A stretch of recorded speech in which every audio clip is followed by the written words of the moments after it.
చూసుకుంటే దేవి నవరాత్రుల్లో చాలామందికి అనుకోకుండా నెలసరి రావటం ఇలాంటివి కొంచెం ఇబ్బందికరంగా మారుతూ ఉంటాయి. అంటే కొంతమంది దీక్షగా ఉన్నప్పటికీ కూడా అంటే మనం చూస్తూ ఉంటాం నవరాత్రుల్లో చాలామంది కూడా 9 రకాల గాజులు వేసుకోవటం, చెప్పులు లేకుండా నడవటం, ఇలా అమ్మవారి దీక్షలోనే కొంచెం ఉంటూ ఉంటారు. కాబట్టి మరి వాళ్ళకి అనుకోని పరిస్థితుల్లో నెలసరి వస్తే మరి ఎటువంటి ఇబ్బందులు ఏమైనా ఎదుర్కోవాలి అంటారా, లేకపోతే పర్లేదు అంటారా?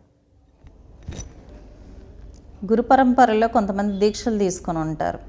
వాళ్ళు గురు పరంపరను అనుసరించే నియమాలు ఉంటాయి. తర్వాత ఏంటంటే గురువు తర్వాత మామూలుగా దీక్ష తీసుకున్న వాళ్ళు దీక్ష మధ్యలో పీరియడ్స్ అయ్యారనుకోండి, వాళ్ళకి ఎలాగో 3 days 5 days ఉంటాయి కాబట్టి దీక్షా వస్త్రాలన్నీ పక్కన పెట్టి మీ రజస్వల నియమాలన్నీ పాటించుకున్న తర్వాత మళ్ళీ దీక్ష చేసుకోవచ్చు. ఎటువంటి ఇబ్బంది లేదు. ఖచ్చితంగా 5 రోజులు దూరంగా ఉండాల్సిందే అంటారు. ఎందుకంటే కొంతమంది పెద్దవాళ్ళు చెప్తూ ఉంటారు దేవి నవరాత్రులు కాబట్టి ఖచ్చితంగా కొన్ని నియమాలు పాటించాల్సిందే, 5 రోజులు కూడా పాటించాలి అంటారు. మరి 3 రోజులు సరిపోతుందంటారా, లేకపోతే 5 రోజులు ఖచ్చితంగా చేసుకోలేని వాళ్ళు చివరి 3 రోజులు చేసుకోవచ్చు. 10 రోజుల్లో చివరి 3 రోజులు చేసుకోవచ్చు. లేదు దీక్ష తీసుకున్నాక పీరియడ్స్ అయిన వాళ్ళు 5 రోజులు పక్కన పెట్టేసి మిగిలిన రోజులు దీక్ష చేసుకోవచ్చు తలస్నానం తర్వాత.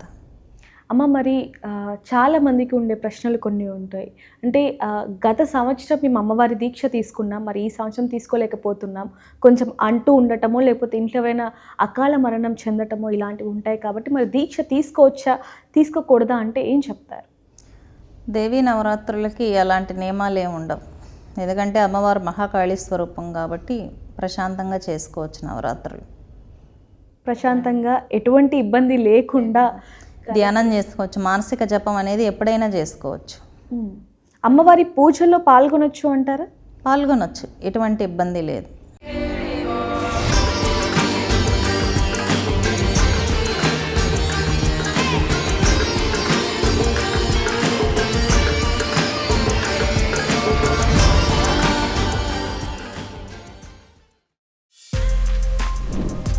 For more videos like this, subscribe Big TV channel.